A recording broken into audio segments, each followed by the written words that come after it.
What's up, everybody, and welcome back to Fireside Giants. I'm your host, Anthony Rivardo, joined by my co-host, Alex Wilson. Hope you all enjoyed your weekend, enjoyed some of that great football that we had on. I really thought the Buffalo Bills were finally going to beat the Kansas City Chiefs, but alas, Patrick Mahomes and Travis Kelce, too much for Buffalo to overcome. Really good game with the Tampa Bay Buccaneers and Detroit Lions. It's going to be an exciting weekend next weekend for the championship games. But one thing that I noticed in these games, Alex, throughout the weekend, a lot of great tight end play. The Lions got Sam Laporta, the 49ers, they've got George Kittle, and of course the Kansas City Chiefs, the historically great duo of Patrick Mahomes and Travis Kelce. We're seeing elite tight ends all across the NFL, and having an elite tight end translate into extreme success in the postseason, even thinking back to Tom Brady, Rob Gronkowski, and now, of course, like I said, that Mahomes to Kelce duo is something else. Is the key to being a playoff and championship caliber team in the NFL having an elite tight end?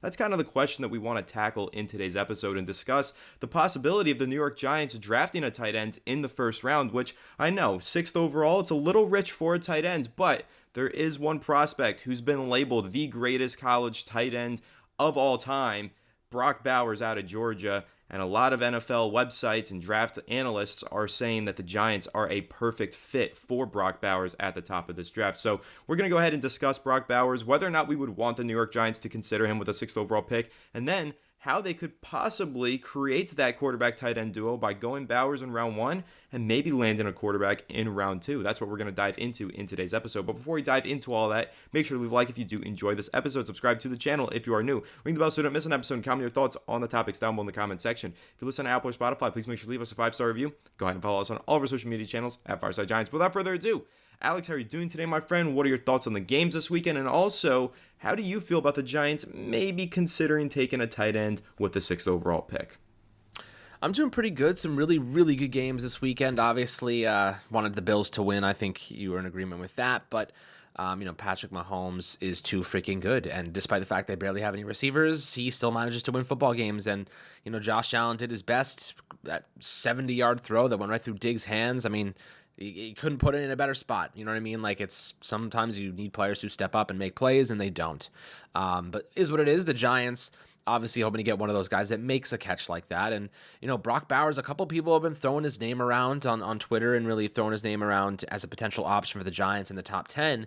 And guys, Brock Bowers, if you want an elite playmaker at the tight end position, that's the guy you go with. Now, a lot of people are going to say, I'd rather go with the receiver, and I am in agreement with you. If it's between Brock Bowers and Malik Neighbors or Rome Odunes, I think I'm going with the receiver there over Brock Bowers. However, not a bad consolation prize. If you have a good enough quarterback, an elite tight end could be the difference in winning football games ultimately. The blocking, the screens, the downfield qualities. You see what Travis Kelce has done. He just surpassed Brady and Gronkowski for the most quarterback tight ends touchdowns with 16 in the postseason. So you're seeing what that elite combination looks like. Mike Kafka was trying to emulate that with Daniel Jones and Darren Waller. In fact, instead, it was more of the Chinese knockoff version of Travis Kelce and Patrick Mahomes. So unfortunately, we were not able to generate that level of production. But Brock Bowers certainly does a lot for you in the passing game. A healthy guy. He's explosive. He can attack the screen game. He's one of the best screen catchers in this upcoming draft class. I mean, he just freaking churns yards after the catch. He's fast. He's athletic. This is a really exciting prospect. And a lot of people are going to say, because he plays tight end, it's not worthwhile drafting him. But the alternative to that is a tight end could be a tremendous asset in the running game and the passing game, whereas a receiver is mostly going to make his impact in the passing game. So, something to think about. Daniel Jones, if the Giants are going to stick with him, Brock Bowers certainly could be a great insurance policy for him. Security blanket underneath can, do a lot with a little. And if the Giants want to go after a quarterback like J.J. McCarthy, given he slips to the second round, something we're going to talk about in a couple of minutes here, maybe J.J. McCarthy as a developmental piece could look at Brock Bowers and say, hey, man, this dude is my go-to option. I can rely on him to be there. I can rely on him to make those catches.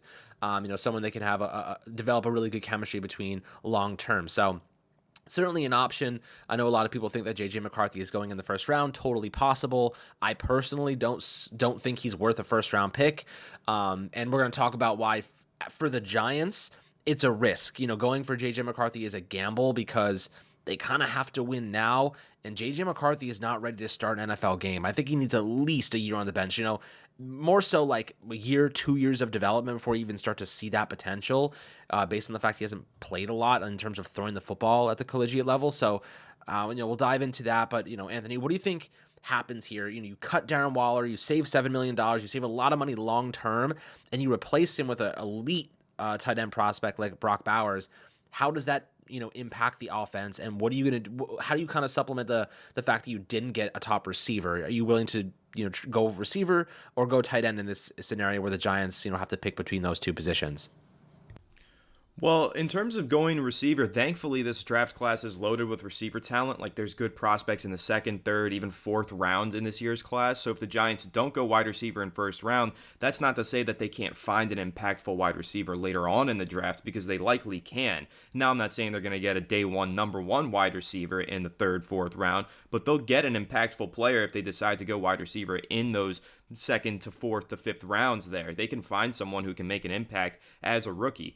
But can they find a receiver in those middle rounds or even in the first round who might have the same day one impact as Brock Bowers? Well, that's debatable. I mean, even when you're talking about a guy like a Malik Neighbors, who we just discussed recently on the channel, who you all know that I'm very high on, his impact, yeah, it's going to be significant. It'll be tremendous. But will it be as great as that of a Brock Bowers? That's questionable. You can honestly debate that Brock Bowers would be more impactful because of what you just mentioned. Not only is he going to be a great player for you in the receiving game, also in the running game. He can contribute there. He's a good blocker. But this is a guy who makes plays after the catch as a tight end, catches just about everything that comes his way, runs great routes, gets open. And that's kind of what's been missing from the Giants offense, that element of having a tight end that does it all, right? Who's great in the run game, great as a receiver, gets wide open, makes plays after the catch, like a complete package at the tight end position. I don't know when the last time the New York Giants had one of those. Maybe we're talking about Jeremy Shockey back in the day. I mean, that guy, he would get open, he would run through people, hit them so hard their helmets go flying off 15 yards. That was the fun New York Giants brand of football that Jeremy Shockey was really emulating there. And the Giants haven't had an elite tight end like that since then. And while they've had elite wide receivers since then, and you think back to that 2011-12 Super Bowl that the Giants won, they had 3 wide receivers that were really good. 2 of them elite, Hakeem Nicks and Victor Cruz. Those were 2 elite wide receivers. And that was really the backbone of that offense to get to the Super Bowl, them and Eli Manning. So now you think about the modern NFL, though. Is it a lot of wide receiver heavy teams making an impact and going deep in the playoffs, or is it teams with an elite tight end? And that's why I was mentioning those playoff teams. It's the teams with the best tight ends that just manage to end up at the top of the league year in and year out. And I know the Kansas City Chiefs have been a dominant force there, but the 49ers as well. Like I said, now you have the Lions with Sam Laporta. He's been a real piece for them in their offense. And so looking at the impact of an elite tight end on an NFL offense makes you ponder, is it more beneficial for the Giants to go with a Malik Neighbors, or is it more beneficial for them to go with a Brock Bowers? And now, again, I really like Brock Bowers. I think, or Malik Neighbors rather. I think that if Marvin Harrison Jr. wasn't in this class, he would be the consensus number 1 receiver. He is that good. He's an elite separator. He makes great catches through traffic. Like, he does it all from the receiver standpoint. But Brock Bowers does as well from the tight end standpoint. And again, looking at the success of these top quarterbacks and these top playoff teams, tight end has been a common denominator for a lot of them. So is it too rich to take Brock Bowers at 6 overall, to take a tight end in the first round? I know a lot of people will say that it is, but in my opinion, no, I don't believe that it is. I think that Brock Bowers is worthy of being drafted that high. If you look at his career stats, he had 24 touchdowns in college. He had 700 yards, I believe, this past season. Like, he's constantly getting open, constantly making plays, and he looks like he could be one of those players that has an impact immediately, like Sam Laporta, that has an impact long-term at the high end, like a Travis Kelce. If you think that you're drafting a Travis Kelce, you might have to make the argument that you'd rather have the Travis Kelce versus the Stephon Diggs, right? I mean, we just saw it with the Buffalo Bills. They have an elite receiver. I know Stephon Diggs isn't what he used to be, but having that elite wide receiver is great for a lot of teams. But again, the teams with the elite tight end keep gaining the edge. Having that big difference of, a playmaking tight end who catches all those touchdowns and gets open so frequently and is your security blanket underneath while also hitting the big plays, that's done a whole lot for the top offenses in the NFL. And that's why I think that if the Giants, if they were to consider Brock Bowers over Malik Neighbors, I wouldn't really be opposed to it. Like, I want Malik Neighbors. I'd probably pick him if I were the NFL GM in this situation, but I'm not the NFL GM in this situation. So if the NFL GM went with a tight end and Brock Bowers, I wouldn't complain too much. But then there's the other half of this, right? We all know that the New York Giants, we've heard the reports, we've seen the rumors. They want to draft a quarterback in the first round. But doing so is easier said than done when you're picking 6th overall and you've got 5 quarterback needy teams potentially ahead of you, right? I mean, the Giants, they want a quarterback. But you've got the Washington Commanders, you've got the New England Patriots, and the Chicago Bears in front of them. Those teams might all take quarterbacks. So what do the Giants do if quarterbacks go 1, 2, 3, and they're picking 6? Well, you take that playmaker, but if you're dead set on drafting a quarterback, I think in round 2, there's 3 players who will probably be available at some point in the second round, and the Giants could consider. Now, of course, J.J. McCarthy is the first one that you mentioned, Alex. You said that you don't think he's going to go in the first round. I actually feel pretty confidently that he will go in the first round. I don't think he's going in the top 10. That's too rich.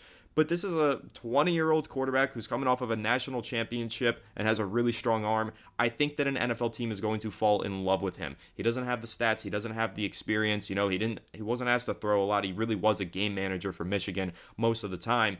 But he still has those intangible traits that an NFL team is going to bank on. And that's why I think he's going to go in the first round. But if he doesn't, and he's there in the beginning of the second round, I could see the Giants falling in love with him and taking him in that second round and hoping that he's the Jalen Hurts in this story, right? Of course, the Philadelphia Eagles several seasons ago, 2020 NFL draft, they weren't picking high enough to get those top quarterbacks, the Burrows, the Tagovailoas, the Justin Herbert, right? They weren't picking high enough for that. So in round 2, they went with the slept-on Jalen Hurts, and he's been their franchise quarterback. He's led them to a lot of postseason appearances, a Super Bowl appearance. Maybe the New York Giants could go that route. Maybe you take the best playmaker available in round 1, and then you circle back around to quarterback in round 2. And if that quarterback pans out in round 2, and you also have an elite playmaker that you grabbed him in round 1, that might be a dream scenario for the Giants where they can kind of kill 2 birds with 1 stone in this draft. Get themselves an elite weapon on offense, also get themselves a quarterback that can get the ball to that elite weapon. So, like I said, J.J. McCarthy could be one of the options, but there's 2 others, Alex, and I'm curious to get your thoughts on those guys. Is it just J.J. McCarthy or bust for you in the second round? Like, would that be the only quarterback prospect that you consider? Because I know that we've had discussions about Michael Penix Jr. out of Washington. A lot of red flags surrounding his medicals. And then you also have Bo Nix, threw 45 touchdowns with only 3 picks this last year for Oregon. Some guys think he's a first-round prospect. Other guys think he's a fifth-round prospect because he's been playing college football for 6 seasons. That's way too late to have a breakout. There's a lot of red flags with those other guys. It's not like we're talking about those top 3 quarterback prospects, but that second third of quarterback prospects, Alex, how comfortable are you with the New York Giants prioritizing getting one of those guys in the second round if they do decide to take a weapon in round 1? I mean, guys, if you've watched Brock Bowers, I'll kind of start there and then segue into what you're discussing now. Brock Bowers is basically a receiver in a tight end's body. He's a little bit undersized. If you look at him, he looks a little bit undersized, but man, he runs routes like a receiver. Dude has insane hands, like multiple one-handed catches last year that were like, whoa, holy crap. He's like an elite pass catcher. Like you said, it kind of gives me like Sam Laporta vibes, but he's a better route runner. That's the best way I can describe it. Laporta's obviously making a significant impact for the Lions this season. You know, if we were, here's the thing. I think Laporta is really good because they have a guy like Amon-Ra St. Brown. We don't have that. You know what I mean? I would love to get a Malik Neighbors and then go get like a pass catching tight end with upside like a Sam Laporta as the second piece. I would go Neighbors or O'Dunes before I went with Bowers, despite the fact I think that Bowers is a stud. Really great player, and he plays like his head's on fire. Like he plays the game at 110% effort. Sometimes you can't always find players like that. Like he is a willing blocker. He is willing to do whatever it takes to win. He plays that way. You see, he does not go down on first contact. So, love to see that from him. I think he's going to go to a team, whatever team, could be the Giants, and have a really successful long career. But looking at, like I said before about J.J. McCarthy, though, I definitely could see him going in the first round. Not that I don't see him going in the first round. I just don't have a first round grade on him. I think he's a high second round pick personally. I don't trust the lack of experience. I don't trust that he is going to make an impact. And here's my take for the Giants. Another team, by the way, let's say, for example, the Falcons hired Jim Harbaugh. I totally see the Falcons taking J.J. McCarthy to be their future quarterback. He goes to a coach that he knows very well. They have success together. They know how to scheme around him. I would get that. But the Giants' offense is focusing on getting the ball downfield, operating out of structure, And JJ McCarthy operates within structure a lot. They roll him out. They stack the box against the run. Like, he operates from structure because they built that scheme to not focus on him. Like, think about it though. If you want to have a superstar quarterback, that quarterback has to be in the spotlight, the focus, and dominate in the focus. Those guys become great. JJ McCarthy is not the focus of that Michigan offense. In fact, he plays second fiddle to their run game. So you look at him as a high upside prospect, and look, I think that he has the tools, right? Solid. I wouldn't say he has great arm talent, but he has slightly above average arm talent. Like, he's good arm talent. He can make those on the run. He's got some athleticism, but I just haven't seen him be that difference maker in enough games, right? A lot of people, for example, Anthony, I'll throw this out there. Daniel Jones has had a couple of really great games in his career. He dominated in the second half against Arizona. He kicked the Vikings' butt last year. He dominated against the Saints. We've seen him have a couple of great performances. That's exactly how I feel about JJ McCarthy. We've seen him have a couple of great performances, but otherwise he's been a second fiddle to their scheme. You know what I mean? He had 140 passing yards in the national championship game. Yes, he won a national championship game, but he barely did anything. You know what I mean? Like, he took all the credit, or he gets all the credit, but he was not the reason they won that game. The reason they won that game is because their defense destroyed Michael Penix. The reason that they won that game is their running game was elite. You know what I mean? 140 passing yards, 0 touchdowns, 0 interceptions is not winning you a Super Bowl. Go ask Josh Allen and Patrick Mahomes how they won yesterday's game. They scored at will, nonstop. That's the only way you beat some of these great quarterbacks. Is JJ McCarthy stepping in and developing into a player that's going to be in the spotlight and take over a game on his own with a subpar supporting cast? I don't see it. I don't see that level of elite upside personally. I need to see a guy in college who was in the spotlight, dominated, showed up in big games, and did it consistently. JJ McCarthy has never been that guy. Like, he's never been that guy that's consistently showed up and put up dominant 350 plus passing yard games with multiple touchdowns. You know what I mean? He's done it a couple of times, but so has Daniel Jones, and we bitch about Daniel Jones all the time. So are we not going to ignore the fact that JJ McCarthy, and I'm not arguing against you, Anthony, more so just against the JJ McCarthy in the first round narrative. I don't agree with drafting him because I haven't seen enough consistent great performances from JJ McCarthy to say that he can do it at the NFL level. How many players have great tools? We talk about, oh, well, he has great tools. He has the capacity. Tools don't make you great, guys. You have to actually apply those tools. You actually have to use those tools. Just because he has a decent arm and he can throw on the run, has a little bit of athleticism, we've seen hundreds of players go to the NFL with those exact qualities and fail. How about Trey Lance is a great example. Dude was drafted in the top 10 picks, by the 49ers. He had a great arm, great mobility, had a tremendous college career, and he was a complete bust. And he had all the tools. You know what I mean?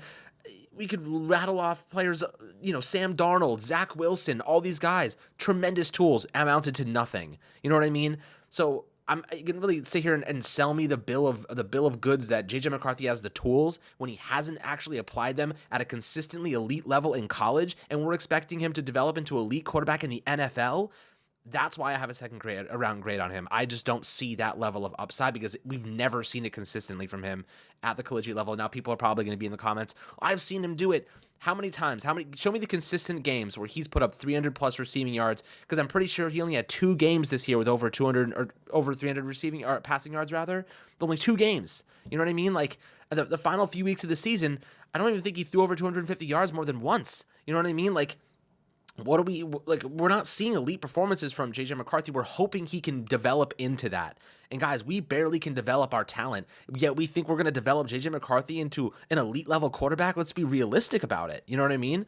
If you want to send a second round pick on him, I'm cool with that. I'm cool with a second round pick because that means we draft an elite playmaker with our first round pick. But there's no way in hell I'm trading back to draft JJ McCarthy. And aside from all the reasons I've listed, how about this one?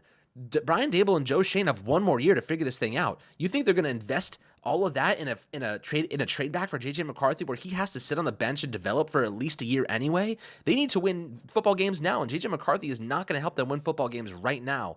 And you think John Mara is going to sit here and wait for JJ McCarthy to be ready and keep Joe Schoen and Brian Daboll? This team sucks. I don't see that vision. I don't get that. I don't think JJ McCarthy is enough reason to let them figure it out. Let Joe Schoen, let Brian Daboll figure it out. If you get Jaden Daniels, Caleb Williams, or Drake May, I see the vision there. I can give them a couple years to figure that out and build around him. but they're ready to start right now and make an impact in the NFL immediately. JJ McCarthy is not ready for that. You know what I mean? So I personally think that it would be a waste of a draft pick to draft him in the first round. I think most people agree with that, though. That first round for JJ is kind of foolish, but second round I get.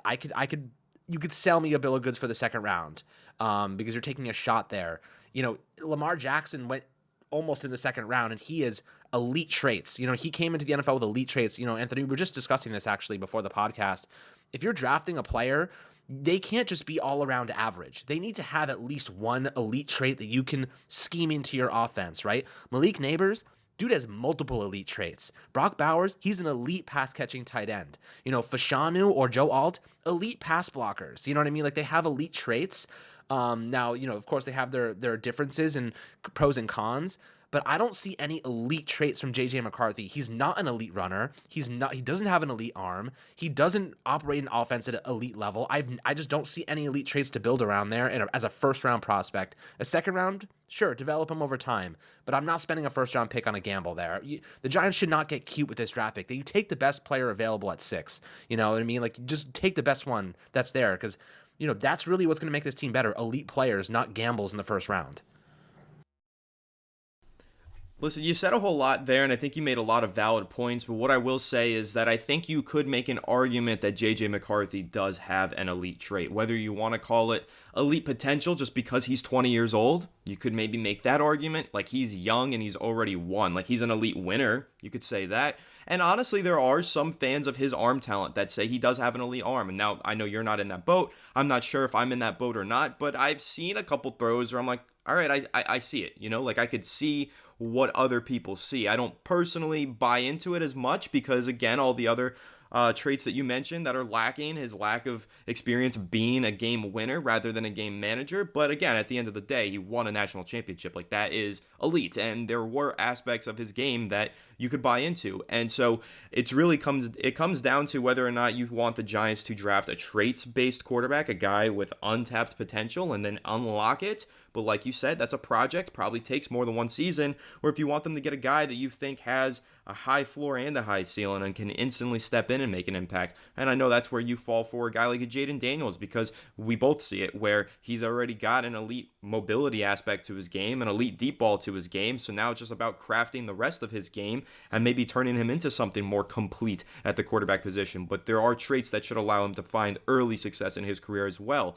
But I think that there are arguments to make for J.J. McCarthy to find early success in his career. In fact, one argument that I'll make is everybody seems to find early success under Brian Daboll. You could say that J.J. McCarthy will step into the Giants offense the same way Tommy DeVito did and win 3 clutch games in a row. Or maybe the same way Tyrod Taylor did. Or even the same way that Daniel Jones did in 2022. Stepped into Brian Daboll's offense, immediately it was quarterback friendly and he found success. Maybe McCarthy at 20 years old steps into a Brian Daboll offense, finds success immediately, then continues to develop and grow and build his game and finds even more success the following season and the season after that, because he is so young and has so much room to grow. So I do think that there are arguments to be made about maybe J.J. McCarthy is a first round target for the New York Giants. Again, at 6, it's rich. Too rich for my liking. If they did it, though, I probably would be pretty upset. I think I would feel like it's a Daniel Jones situation all over again, and you're leaving much better talents on the board, right? Like, there's no way I'm arguing to take McCarthy over a Brock Bowers or a Malik Neighbors or even a Romo Dunze. Those are guys that I want with that number 6 overall pick if it's not a quarterback. But if you do take one of those guys and in round 2, J.J. McCarthy is sitting there, or how about this, Alex? J.J. McCarthy's falling down the draft board, and the Giants trade up from round 2 to the back end of the first round to draft J.J. McCarthy. Now, that makes a lot of sense to me because you do want your quarterback to have that 5th-year option on his contract. So ideally, you'd like to draft him in the first round rather than waiting for the second round. So that's something that I could see the Giants doing. Back end of the first round, they trade up, same way that the Ravens did for Lamar Jackson back in 2018. They wanted to have Lamar Jackson on a 5-year contract rather than a 4-year contract, so they traded up to the last pick of the first round. And I think that they were picking similarly in the second round to where the Giants are at around 39. So maybe that's an option that the Giants could take. Move up from the second round into the back end of the first round, go ahead and take J.J. McCarthy then. That I can get behind. But at number 6 overall, I need that elite player. If we're not getting an elite quarterback prospect, I at least need an elite skill position player. I need a Bowers. I need a Neighbors. This Giants offense needs something. Hasn't had a 1,000-yard receiver since 2018. For what it's worth, Brock Bowers is such a damn good tight end. Maybe he could be that 1,000-yard receiver. Doesn't have to be a wide receiver, but he could be a 1,000-yard receiver. So I just think that the Giants, they made this mistake back in 2019 when they drafted Daniel Jones at 6. They left an elite talent on the board with Josh Allen, the pass rusher who went to the Jacksonville Jaguars. Now he's one of the best edge rushers in the NFL, in line to get paid with a monster contract this upcoming offseason because he just posted double-digit sacks again. So I think that if the New York Giants have an opportunity to get a blue-chip elite prospect at 6, you have to take that player. You don't forego that opportunity to get a developmental quarterback. That's the mistake they made in 2019. They can't afford to make it again in 2024. But that's not to say that they shouldn't trade up for a quarterback that they think is elite at the top 3 picks of the draft. And that's also not to say that they can't take a quarterback that they think could be elite down the line developmentally in this draft. But with number 6 overall, you've got a chance to find somebody elite right there. You got to take that opportunity and run with it and take the elite blue chip prospect. Again, it's a mistake they made several years ago. They can't afford to make it again. But the other quarterback prospects, the Bo Nix, the Michael Penix. Again, Michael Penix, we'll see if he's on the draft board for the Giants. I think teams are going to take him off the draft board because of the medical history. I was reading more about it today. There was an NFL insider saying he's going to get an undraftable grade by some NFL teams because of the 2 torn ACLs. So Michael Penix, while I think he's a tremendous talent, really good player, and I would love to see him paired with Rome Odunze. Like, that is a route the Giants could go, is kind of the Joe Burrow, Jamar Chase route, but opposite. You take the elite wide receiver, Rome Odunze at 6, and then in the second round, maybe you circle back around and get Michael Penix, and you keep that duo going. That's interesting to me. I do find some intrigue in that, but again, so many red flags of Michael Penix and those injuries. I don't know if I could really buy into it. And then Bo Nix, I don't know how to really evaluate this guy. This feels like a Mac Jones-esque player. Threw a lot of deep passes. The majority of his passes were thrown behind the line of scrimmage last year. It's kind of tough to say he earned all 45 of those touchdowns and all 4,500 of those yards when a lot of that yardage came on screens and short drag routes and slants and stuff like that. So I don't think that he's the playmaker and the guy that the New York Giants are going to want. I think when you look at what Brian Daboll likes in his quarterbacks, he does like guys with athleticism, mobility, and a cannon of an arm. Josh Allen, Tyrod Taylor, I mean, he throws a great deep ball too. Those are the guys that Brian Daboll leans towards. So if they're going to go quarterback, I don't even think Bo Nix is one that they're going to consider. However, maybe that is what happens. Maybe Brock Bowers at 6 and Bo Nix at 39, wherever the Giants are picking. Listen, I can get behind taking the quarterback in round 2. It's a gamble, sure. Second round picks are still valuable, but it's a gamble I'm willing to take because it's not as risky. But again, you just can't forego the opportunity to get a blue chip prospect at 6. Alex, I know that you're in agreement with me, so I'll let you kind of wrap up with some final thoughts on making sure that you get one of those blue chip prospects. Yeah, you referenced 2019 as, when we passed on Josh Allen, we got Daniel Jones. I'll throw another one into the mix here. We got a little too cute in 2021 as well. We ended up trading back with the Bears to get Kadarius Toney, and we passed Rashawn Slater and Micah Parsons. Guys, we now have 2 examples in 5 years of the Giants passing on elite talents just to watch them become fucking elite. Excuse my language, but that's the truth. We keep passing on elite players just to watch them go be elite, and we end up with guys who are either, not good or aren't even on the fucking team anymore. Kadarius Toney is no longer on this football team. The Giants spent the pick they got from the Bears on Evan Neal, who, by the way, stinks. You know what I mean? The Giants continue to miss on these risky gambles, right? And these are gambles. These are gambles every single time. You pass on Josh Allen, you pass on Micah Parsons and Rashawn Slater. You keep doing the same thing, and that's in expecting different results. That's the definition of freaking crazy. If you're Joe Shane, the only 2 options, in my opinion, is you're staying at 6 and taking the best player available, or you're trading up to get an elite level prospect who could become elite. You know what I mean? That's the only 2 options. Trading back again, they don't have the time. They don't have the time to watch J.J. McCarthy develop as a first-round pick. It's not possible. And by the way, the Giants don't have any freaking structure on offense. You know what I mean? Like, think about Brock Purdy and how lucky the 49ers got, because Brock Purdy's strength is his poise and his ability to make the right decisions. And Fortunately for him, the 49ers have the best structure in football on offense. They are super, disciplined. They know exactly what their roles are. They do their jobs, and they don't try to make up for anything else. Everyone does their job, right? The Giants, everyone on offense has no idea what's going on. Everyone on offense is doing something different. They're not in sync. They're not in lockstep. Their structure is all over the place. The only reason we had any sense of production this past year was, one, we beat up on some really bad teams, and two, Tyrod Taylor was running for his life half the time, throwing off his back foot, throwing off platform. That is not a sustainable offensive model, right? It's not. We've seen it over and over and over again. I mean, the Bills kind of run that system, and they just lost to the Chiefs. You can't beat these teams that have better structure. And the Giants, putting J.J. McCarthy in an offense like this with zero structure is going to be a disaster, right? That's why I think Jaden Daniels is so good for us, because he can play in structure, in rhythm, and outside of structure using his legs. Same thing with Caleb Williams. He's actually the opposite. He's so good off structure, but in structure, he's a little bit, he almost doesn't know what to do. So it's like interesting, but you can develop that. Those are developmental traits. He's got an elite generational arm, and obviously the ability to throw off platform, whatever. He can do it all, and he has athleticism too. That's kind of why I like those two players for the Giants, but again, it's a pipe dream at this point. Don't think they're going to be able to trade up. So in my opinion, you go for the player who's going to be as close to a guarantee as you can possibly get. Of course, no player is ever a guarantee, but you go for the guy that's going to be freaking great for you immediately because they have those elite traits.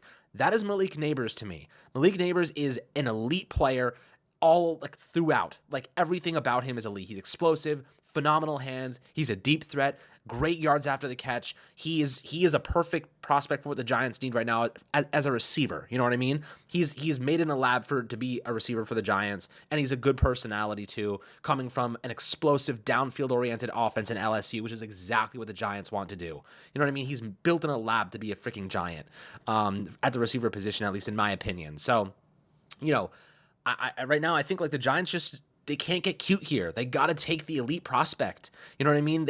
We've seen them do it twice now, where they've waited, they've passed, they've taken a gamble, and it shot them in the foot. You know what I mean? Yes, if the draft capital is so good you can't pass it up, you consider it, of course. You pick up the phone. Don't be Dave Gettleman. You pick up the damn phone and see what the offer is. But if it's not going to land you a substantial haul that's like, okay, we have no choice but to move out of this, and there's going to be no quarterbacks worthwhile moving up for at 6 most likely, because the Giants are going to take him if he's there. You know what I mean? If there's no quarterbacks there, no one's trading up, guys. Like, who's trading up and giving away multiple, like a first-round pick plus some for a receiver? You know, teams do it, but it's a lot more rare than a team moving up for a quarterback. And, you know, the one for Kadarius Toney, they moved up and got Justin Fields. They got a quarterback. You know what I mean? That's why they gave up a first-round pick and plus a lot more. So I just don't see it. I don't think the chances for the Giants to move back and actually get a lot of draft capital is going to be there. So you stay there. You don't make the same mistake for a third time in 5 years or 6 years, and you take the elite prospect that can change your organization, that can change your offense, whatever it might be. Don't do the dumb stuff. We've seen them do this, and I think Joe Shane's smart enough. You know what I mean? He has stayed put. He has gotten his guys. Deontay Banks is sick. You know, I mean, Kayvon Thibodeau is objectively a sick, tangible player. Like, he is awesome. I don't think we've seen even close to what his potential can be. Evan Neal has been a bust up to this point, but I'm going to lean on the side of, like, injuries and coaching have failed him miserably, because even Joe Shane said it, what we saw at Alabama from Evan Neal is not the player that we're seeing today. That film was different. Like, he's a different player. So I'm blaming coaching and injuries on Evan Neal's lack of development, because we know he has the capacity to be a good player. You can't convince me otherwise. I just think, like, it hasn't come together. Hopefully Carmen Brasillo will be able to fix this and help him. But I still think we need substantial competition at right tackle. And I think that, you know, Jermaine Illuminor and Onwenu are two guys the Giants will absolutely be considering in free agency to help support that right tackle position and add competition to it. So, you know, there's a path for the Giants to get back to relevancy here. There's a path for them to get back into, you know, at least relevant contention. And it starts with drafting players with elite upside and not passing on them to take a gamble. You know what I mean? Like, you can't keep taking risks. Take the as close as you get to the guarantees. I think we're in lockstep on that. You know, the Giants have an opportunity to get a true, like, WR1 on a rookie deal. They should not pass on it unless there's a quarterback available, like a Jaden Daniels for them at 6.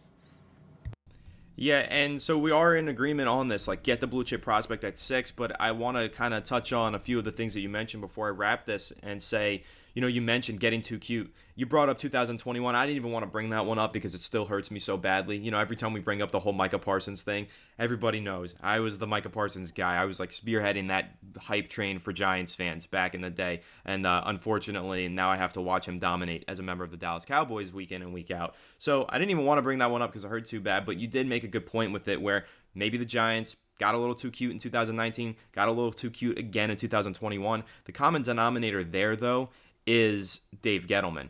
And what I will say is that I have hope going into this upcoming draft because Dave Gettleman's not at the helm anymore, and Joe Schoen has already proven that he's not going to get too cute, that he's going to be aggressive to get his guys. You just mentioned Deonte Banks. You said stay put, get Deonte Banks. They didn't do that. They traded up one spot to make sure that nobody jumped in front of them to get Deonte Banks. And I think that's an important detail that you have to keep in mind, that when the New York Giants now, under Joe Schoen's regime, when they fall in love with a prospect, they make sure that they get that prospect. They don't get too cute with it. So I think that's something to keep in mind going into this upcoming draft class. And even thinking back to 2018 when Joe Schoen was with the Bills, I was reading more about it. He's the man that called all those teams to make those 2 trade ups so the Bills could draft Josh Allen. So if the Giants, they fall in love with a prospect, they're going to take that prospect. They're not going to get cute and trade down at 6. They're going to take the blue chip guy who's available with the 6th overall pick. And then again, like I said, if there's a quarterback who's sliding down the draft and they're in round 2 and they want to move into the first round, they're going to move into the first round. They're going to go ahead and get that guy. And even more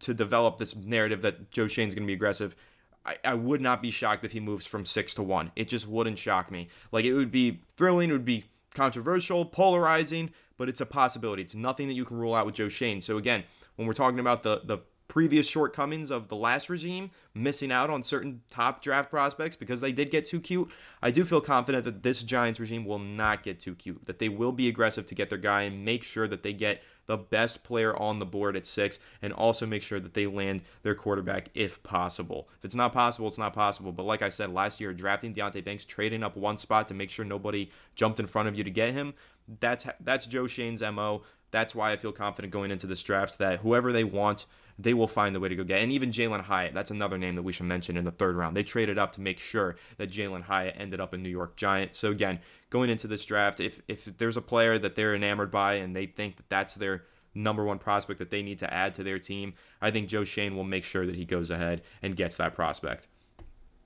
Yeah, I have one more thing I want to add in here, and I was just thinking about other teams that have built successful organizations. And I just found it crazy. I want to throw it out there. I'm like looking at the Rams right now. Obviously, the Rams are like really good at drafting, really good system, really good structure, good coaching.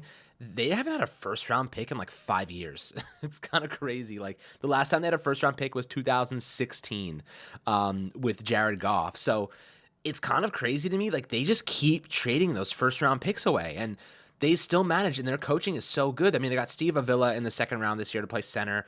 They had, 1, 2, 3, 4, 5 rookies play all 17 games, including, obviously, Puka Nacua, who set records this season. It's kind of impressive. You know what I mean? Like, you see like what they're capable of doing here with, like, trading away 1st-round picks for a proven talent. They just keep doing the same thing, and it's working for them. Like, they're back in the playoffs, and Stafford's a stud. I love Stafford, probably the most underrated quarterback in the history of the league, to be honest with you. And like this is, I'm not saying the Giants should be doing that same thing, but what I am saying is like the draft. Like sometimes if you can trade draft capital for elite talent, it's worthwhile. The Giants trading a couple of 1st-round picks to get a rookie quarterback that opens up a lot of salary space and allows them to build around a guy with elite upside. That is fine. Like that is a fine move for the Giants because draft capital, as you can see, doesn't always mean you're gonna get a great player. It doesn't always mean you're gonna be a winner. I mean, a lot of the times, like the worst teams in the league that are drafting high every single year, for example, the Bears, us, the Jets, we all still freaking blow for the most part. So it's like, it takes great coaching, really. Great coaching is what turns things around. I mean, the Giants last year, for a good example, we had one of the worst rosters in football and won a playoff game. That's how important coaching is to winning in the NFL. So, I know we get obsessed with the draft and everything, but you figure out your quarterback, you get your guy, and you and you pray to God your coaching elevates everybody. The Lions, I mean, what Dan Campbell is doing over there, it is coaching, man. They are being coached out of their mind right now into a winning football team, plus great development of their players. So it's like, Sometimes it really comes down to coaching and development. I think that really is the end all be all of great NFL teams. Like, they just churn out good players. And they have a couple of guys like Patrick Mahomes that can make a bad unit look good. And like, that's really what it comes down to. And, quarterback ends up becoming the most important position in football, and it is. And you see why it's necessary to keep taking shots on a guy like that. And the draft does not matter. You can't draft your way to a Super Bowl a lot of times unless you have a quarterback that can help maximize the talent around them. Yeah, it's very rare that you see a team carry a quarterback into the Super Bowl, but it's not so rare that you see a quarterback carry a team into the Super Bowl. That happens way more than the other scenario. And I think mentioning the Rams there is interesting because they're a team that was specifically in a Super Bowl window, and they did everything to maximize that window by trading away those picks and adding all that talent, and it worked. They got a Super Bowl out of it, and also they have an opportunity now to go, or they had one. They're still a good playoff team, and that's because they have their quarterback in place. And also on the flip side of that, the trade also included Jared Goff over to the Lions, and now he has a Super Bowl opportunity. So it really is about getting the quarterback right and figuring it all out from there, which is an argument that we've been kind of pounding the table for all offseason long since it started, even before the offseason started, Alex. And of course, I'm sure we'll continue to make that point. But a pretty lengthy and interesting discussion in this episode. I think we made some really solid points and really came to a conclusion that at number 6 overall, if it's not a quarterback, it's got to be a blue chip prospect. The Giants have to feel convicted about one of these top playmakers and go ahead and get their guy, because game-changing playmakers make a difference, man. Like, they really do. When you're looking at a Puka Nacua, when you're looking at a Rashee Rice, if you want to talk about some of these teams more recently finding their young talents that made a difference. You've got rookie receivers that brought teams deep into the playoffs. You also have great tight ends that bring teams deep in the playoffs. Sam Laporta, Travis Kelce, of course. So it's going to be really curious to see how the Giants attack that number 6 overall pick if it isn't going after a quarterback. But again, if it isn't a quarterback, let's see if they find one in this draft, or if maybe they just hold off and wait for 2025. Not the most exciting draft class there for quarterbacks, but there's always a way to find talent if you've got the right general manager and head coach in place. So it'll be fun to watch what unfolds in this offseason. Of course, we're going to continue to give you rumors, updates, mock drafts, all that stuff regarding the New York Giants right here on Fireside Giants. So make sure to leave a like if you did enjoy this episode. Subscribe to the channel if you are new. Ring the bell so you don't miss an episode, and comment your thoughts on the topics down below in the comment section. If you listen to Apple or Spotify, please make sure to leave us a 5-star review. Go ahead and follow us on all of our social media channels at Fireside Giants. Without further ado, we'll catch you on the next one. Have a good one, and let's go Giants.